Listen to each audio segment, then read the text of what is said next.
é igual a mentira. Porque nós temos dito, queridos, que quem não é por mim, Jesus mesmo disse, quem não é por mim, é contra mim. Você não encontra na Bíblia um lugar onde você possa ficar meio em cima do muro. Você vai encontrar sempre o seguinte: ou é quente ou é frio. O morno, eu vou vomitar. Meia verdade ou meia mentira, não tem como você dizer, eu vou ficar aqui mais ou menos no meio termo. Não tem como.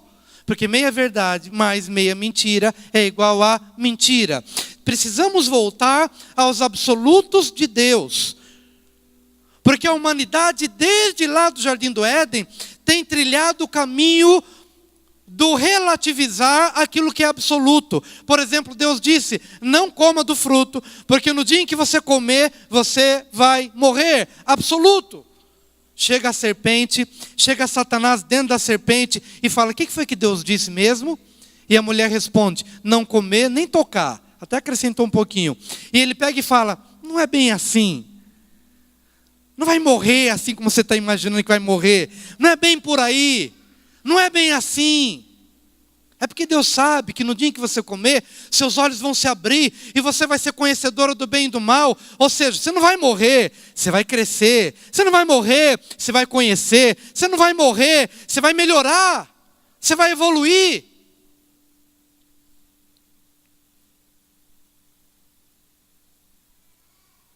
E é interessante que quando comeu, abriram-se os olhos. Sabe essa meia verdade ou a meia mentira? Mas que é igual a mentira, que mata. E o Egito é um lugar de confusão. Hoje de manhã a gente estava orando para que Deus tirasse dos nossos ombros todo o pó do Egito. Porque o Egito engana e aprisiona. Ele aprisiona a sua alma. Deus oferece um caminho de paz. Deus está dizendo, vem cá, todos os que estão cansados, venham aqui. Todos os que estão cansados e sobrecarregados. E por que da canseira e do enfado? Porque você está cansado de ser enganado. Você acha que o cartão de crédito vai resolver todos os problemas da tua vida e lá na frente só te dá dor de cabeça que você não consegue dormir. Você acha que o sexo antes do casamento vai ser o maior prazer do mundo, mas quando você entra no casamento, perdeu a graça. Culpa, medo, ansiedade, e você está cansado. Porque o Egito cansa. Ele engana, seduz, ilude e te cansa.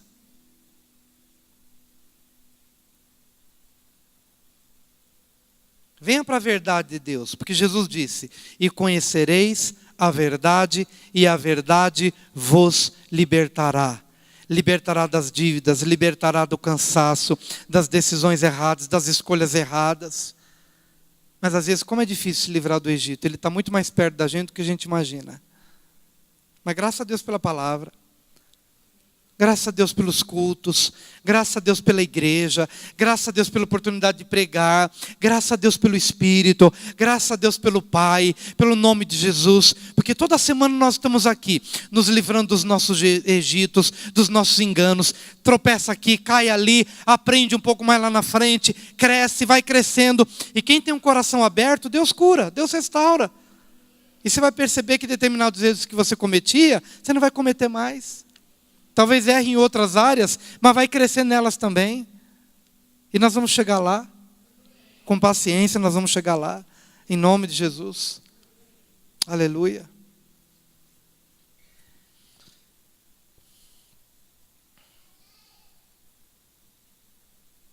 Amém? O Egito é um lugar de engano. O primeiro engano é descer ao Egito achando que ali eu serei suprido. É o primeiro engano. Porque quem me supre é Deus. Quem me supre é Deus. Mesmo em terra seca, mesmo no desemprego, quem me supre é Deus. Segundo lugar, ele mentiu acerca de sua esposa, mesmo sendo ela meia irmã.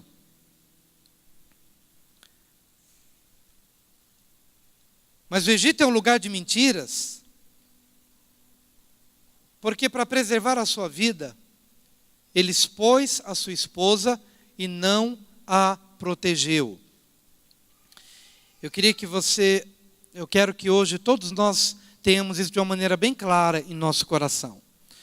papel do marido mais importante, o papel do homem casado mais importante que você tem sobre a face da terra, não está voltado ao seu trabalho, não está voltado à sua empresa, aos seus empreendimentos, ao seu reinado, ou a qualquer outra coisa que você faça na vida. O seu ministério mais sublime é se devotar à sua esposa, é protegê-la, é amá-la, é cuidar dela, é ser escudo protetor dela. E as viúvas, ou as solteiras, ou as separadas, ou aquelas que têm vivido sozinhas, não se desanime com isso que eu estou dizendo. Porque para aquelas que não têm um marido, a palavra de Deus nos diz, em toda a palavra, especialmente no Antigo Testamento, eu sou o marido das viúvas. Esse amém está muito fraco. Que chique o seu marido, hein? Dona Neuza, o seu esposo já está na glória, glória a Deus. E o Senhor Jesus disse, eu sou teu marido, eu cuido das suas necessidades, eu cuido da sua vida, eu te amparo, eu te abraço, eu mostro o caminho, marido das viúvas. Mas as que não têm viúvas e os maridos que estão aqui, devem compreender uma coisa, que o seu ministério mais sublime, primeiro ministério, acima até do que cuidar dos filhos, é proteger a sua esposa, é cuidar dela, é amá-la, porque no paralelo bíblico, a palavra de Deus nos diz lá em Efésios, que o Senhor Jesus amou a sua igreja e Ele deu a sua vida por ela. Ele entregou a sua vida para lavá-la, para santificá-la, para abençoá-la. Ele tomou a igreja como sua noiva e Ele deu a sua vida, seu primeiro ministério, ministério mais importante. Mas às vezes, amados, nós caímos no engano do Egito de achar que a gente tem alguma coisa mais importante para fazer do que cuidar da nossa esposa.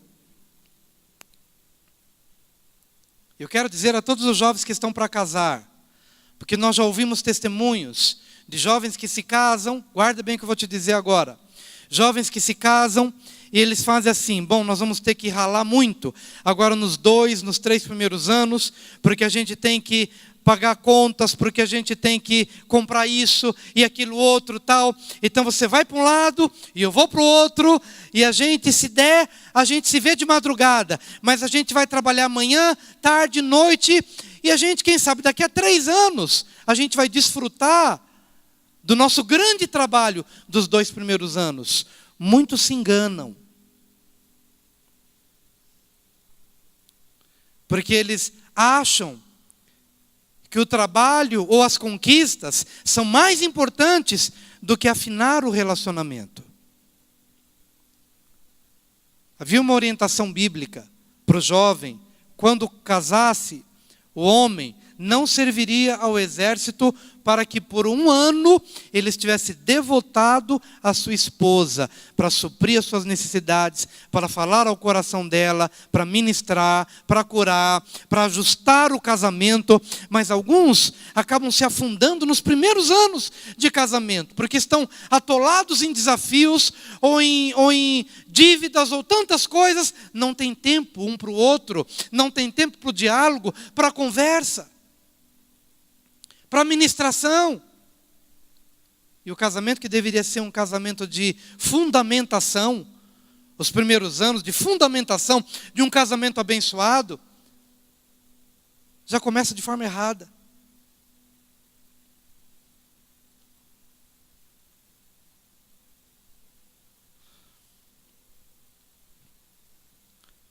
O que Abraão fez?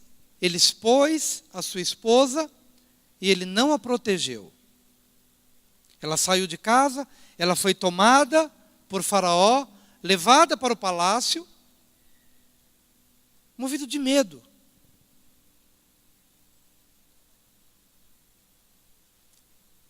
Eu queria desafiar aqui aos homens a amarem as esposas, a cuidarem dela, a ministrar ao coração dela, a curar as feridas dela e não expor. Porque a mulher é o vaso mais frágil. Se Deus quisesse que fosse um vaso forte, Deus teria feito a mulher como vaso forte. Mas não fez. Fez a mulher como vaso frágil, para ser cuidada, para ser ministrada e para ser escudada. Em nome do Senhor Jesus. E essa é a natureza que Deus coloca no homem, para amar. E quem ama, cuida, protege, abençoa, supre. Fala a alma e fala ao coração. Mas é interessante que, apesar de Abrão ter feito o que fez, hoje pela manhã fui ousado em dar nota 0 para Abrão e nota 10 para Sara, mas fiquei meio com medo de Abrão me chamar a atenção lá em cima quando eu me encontrar com ele. Quem é você, Wilson, para dar 0 para mim? Quem sou eu para dar 0 para Abrão? Com tudo aquilo que ele fez, tudo aquilo que ele foi. Mas nesse aspecto, só para você entender, nesse aspecto, estou exagerando um pouquinho, 0 para Abrão, mas 10 para Sara. 10 para ela. Por quê, queridos? Porque lá em 1 de Pedro 3, de 1 a 6, quero que você vá comigo lá. Semelhantemente, vós mulheres, sede sujeitas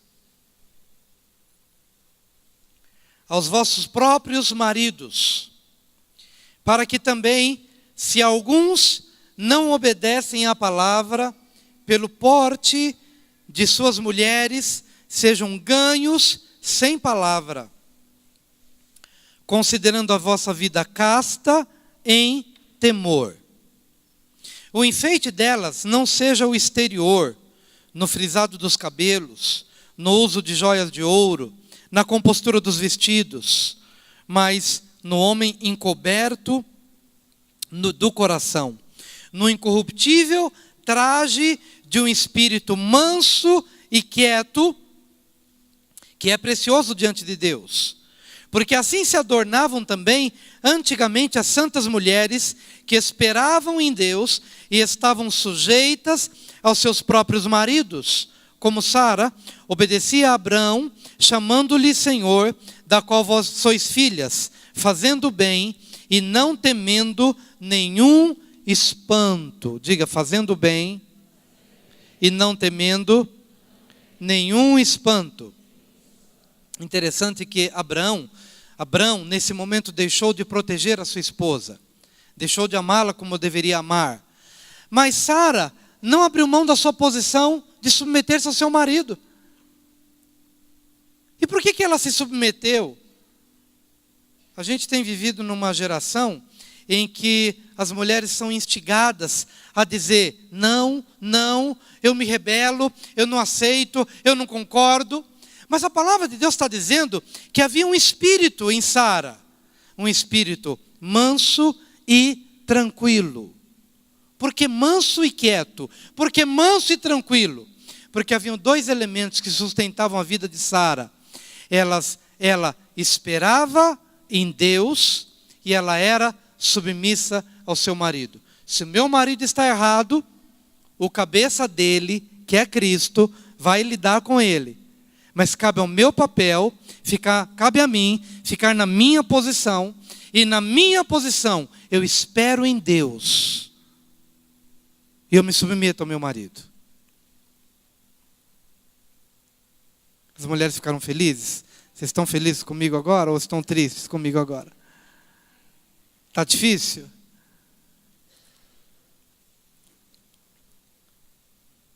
Mas é o que a palavra de Deus está dizendo. Presta atenção no que vai acontecer. Estavam sujeitos a seus próprios maridos, como Sara obedecia a Abraão, chamando-lhe Senhor. Viu, Noemi? Eu quero que você me chame de Senhor a partir de hoje, viu? A partir de hoje já está decretado aqui pela Bíblia. Mas olha o que a Bíblia está dizendo. Da qual vós sois filhas, fazendo bem e não temendo nenhum espanto. Diga, não temendo nenhum espanto. Estou brincando, viu, gente? Chamar de Senhor, viu? É brincadeira. Mas eu quero apenas que você compreenda que, na posição que Sara ocupava, ela entendia uma coisa. Que na posição em que ela estava, ela não precisava temer nenhum espanto. É Deus quem nos guarda, é Deus quem nos ministra. Homem, Você deve fugir de toda mentira que procura dizer, que procura colocar na tua cabeça de que a tua esposa não é importante para você. Você deve amá-la e protegê-la e escudá-la. E mulher, na sua posição, com essa combinação, esperar em Deus e não temer nenhum espanto. Se Abraão está errado na sua escolha, Deus vai lidar com Abraão. Mas no meu posicionamento, Deus me honrará. Eu quero declarar em nome de Jesus que o Senhor está olhando para a causa de todas as mulheres aqui. Vocês que têm orado talvez pela conversão do marido, ou estejam vivendo momentos de dificuldades, o Senhor dará direção, o Senhor dará graça, dará sabedoria, dará entendimento e trará livramento. O Senhor trará livramento. Trará livramento do homem violento, trará livramento do homem insensato. Mas o Senhor fará isso por causa do seu posicionamento. O Senhor não fará isso por causa da sua autonomia ou da sua declaração de independência ou da sua rebeldia. Porque quando você declara essa independência, você está advogando a sua própria causa. Mas quando você permanece na sua posição, é Deus quem advoga a tua causa. Não somente Ele é teu advogado, mas Ele é o teu juiz. Deixa Ele advogar a tua causa e deixa Ele ser o teu juiz. Amém? Permaneça na sua posição. E como consequência disso, a palavra de Deus declara que quando Sara foi, por causa da insensatez de Abrão, mas ela foi, o que Deus fez? Deus derramou praga sobre todo o Egito por causa de quem? Por causa de Sara, mulher de Abrão. Ou não por causa de Sara, meia-irmã de Abraão. Por causa de Sara, mulher de Abraão. Por causa do posicionamento dela, Deus a protegeu. Deus protege os homens quando os homens se submetem a Cristo. O Pai é o cabeça de Cristo. Cristo é o cabeça do marido. O marido é o cabeça da esposa. E os pais são cabeça sobre os filhos. Filhos, honrem a vossos pais, para que se prolonguem os vossos dias na terra que o Senhor teu Deus te dá. Filhos, debaixo do cabeça, da cobertura, seus pais. A esposa, submissa ao marido. O marido, submisso a Cristo. E Cristo, submisso ao Pai. Cada um na sua devida ordem, Deus traz livramento e provisão. Deus traz livramento e provisão. Deus abençoa. Deus sustenta. Mas como o Egito é um lugar de enganos e de mentiras, esses valores, estes papéis e essas posições são confusas. Tudo fica confuso, porque o Egito é um lugar de enganos.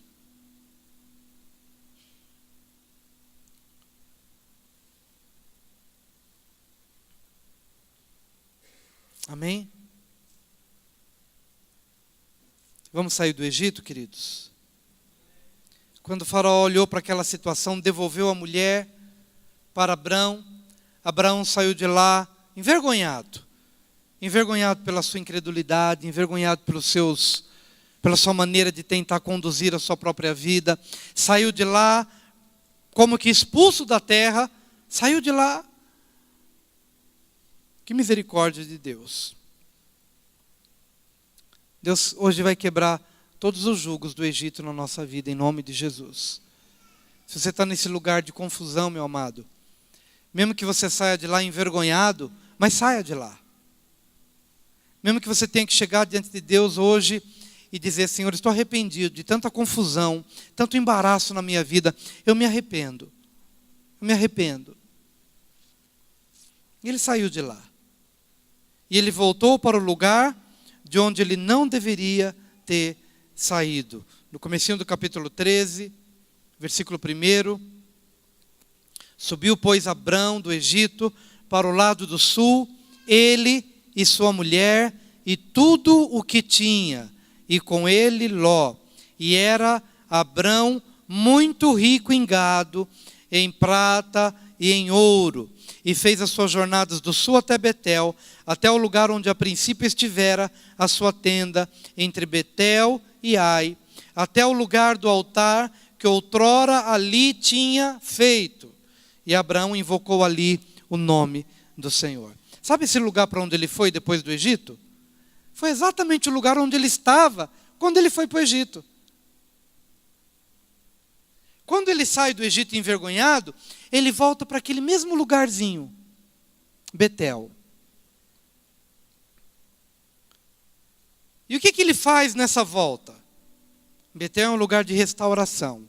Estou falando de 2 lugares. O Egito é um lugar de enganos, mas o Betel é um lugar de restauração.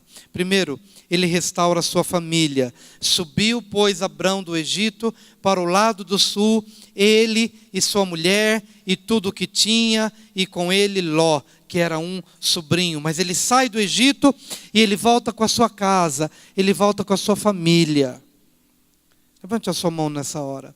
O Senhor, diga assim, o Senhor tem um projeto de restauração para toda a minha família. Mais uma vez, diga, o Senhor tem um plano perfeito para não deixar nenhum integrante da minha família no Egito, em nome de Jesus. O Egito, amados, ele é tão enganoso e ele é tão sedutor, que nós, quando vamos para este lugar enganoso, corremos o risco de deixar alguém da nossa casa lá. Mas que hoje você possa ter a ousadia que Moisés teve diante de Faraó e dizer: nenhuma unha ficará no Egito. Meu dinheiro não vai ficar no Egito, meus bens não vão ficar no Egito, meus filhos não vão ficar no Egito, meu marido não ficará no Egito, a minha esposa não ficará no Egito, a minha família não ficará no Egito, nenhuma unha ficará no Egito. Talvez demande da sua parte maior posicionamento, maior vigilância, talvez agora para orar incessantemente. Para aqueles que estão de alguma forma seduzidos pelo engano da mentira do Egito, que estão lá no engano, não querem mais vir para a igreja, não querem mais servir a Deus, estão acomodados com as coisas deste mundo. Esse jugo vai ser quebrado em nome de Jesus. O Senhor vai restaurar a alegria da salvação. Porque ele sai do Egito com toda a sua família, a restauração da família. A segunda coisa que ele restaura é o lugar. Ele estava em Betel, por causa da pressão ele foi para o Egito, mas do Egito ele sai de lá envergonhado e volta para onde? Para Betel, o lugar de onde ele não deveria sair. Há um lugar para você, amado. E às vezes até um lugar geográfico também. Amém? Você sabia que você não pode mudar de cidade simplesmente porque deu vontade de mudar de cidade? Você tem que esperar a direção de Deus. Sabia que negócio que a gente faz, até uma casa que às vezes a gente vende fora do propósito de Deus, parece que, Deus, o que aconteceu? Porque alguma coisa que você fez, você saiu do lugar que Deus disse que não era para você sair.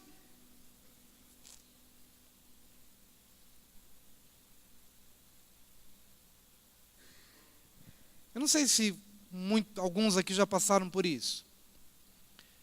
Meus pais tinham conseguido comprar uma casa na Coab, e Deus mostrou o lugar, as condições, abriu as portas, compraram uma casa, com muito sacrifício, lá na Coab de Itaquera. Mas uma senhora apareceu meio que do nada, e fez uma proposta ali, e eles fizeram um negócio que só depois que fizeram e que saíram, Sabe quando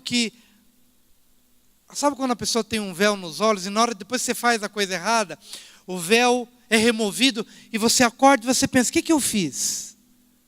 Aí bateu aquela tristeza, foram para um outro lugar, uma tristeza, uma agonia, e se arrependeram e pediram, Senhor, me perdoa. Eu saí do lugar que o Senhor não queria que eu saísse. Talvez isso seja tão pessoal, seja tão íntimo, que você sabe exatamente o que eu estou dizendo. Mas eles se colocaram diante de Deus, se arrependeram, buscaram a Deus, e Deus deu uma nova chance. Não foi mais aquela casa inicial, foi numa rua embaixo. Mas Deus restaurou, Deus resgatou, trouxe de volta a alegria. Porque Deus tinha um plano e um propósito para aquele lugar.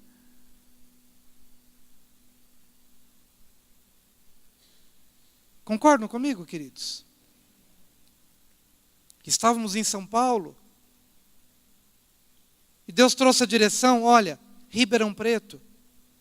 E depois que nós estávamos dentro de Ribeirão Preto, é que nós nos lembramos de um sonho que tivemos. Portanto, a vinda para cá está dentro de um plano, de um propósito, há um lugar. E você precisa compreender qual é o lugar. Porque no lugar certo você frutifica, no lugar certo você passa pelas experiências que Deus quer que você passe, no lugar certo você é aprovado, você é angustiado, mas dentro do propósito de Deus, essa angústia gera vida. Mas no lugar fora da vontade de Deus, é uma angústia que é a angústia do mundo. Ele volta para Betel, restaura a família, restaura o lugar.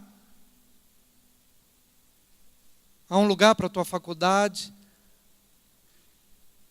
há um lugar para a tua moradia, há um lugar para o teu ministério, há um lugar em Deus. Em nome de Jesus. Mas ele restaura, por último, o altar. E fez as suas jornadas do sul até Betel, até o lugar onde a princípio estivera a sua tenda, entre Betel e Ai, até ao lugar do altar que outrora ali tinha feito. E Abrão invocou ali o nome do Senhor. Lá em Betel ele tinha um lugar de culto, um lugar de adoração, mas o Egito traz tanta opressão, fadiga, ansiedade, cansaço, que no Egito não há um altar. Sabe quando você percebe que você está vivendo um momento onde você está longe de ser aquele homem de Deus, aquela mulher de Deus, que orava, que fazia as vigílias, que chorava diante de Deus, que se quebrantava diante de Deus. Sabe aquela fase da vida longa, que parece que você tem ali 500 quilos nos ombros, e você só pensa em trabalhar, é ansiedade, é pagar isso, é fazer uma coisa aqui e ali, mas você está cansado. Quando ele volta para Betel, ele volta ao lugar do culto, ele volta ao lugar da adoração, ele volta ao lugar do quebrantamento, da intimidade. Se você perdeu esses elementos na sua vida, já não tem mais prazer de estar com Deus, talvez você esteja num lugar onde não há altar. O altar, para eles, era um lugar de pedra, para nós, é um lugar no nosso coração. É um lugar no nosso coração. Não é um lugar físico.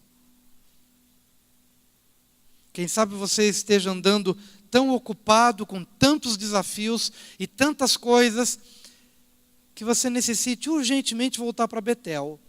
Porque em Betel restauramos a família, em Betel restauramos o lugar, e em Betel nós restauramos o altar, restauramos o culto.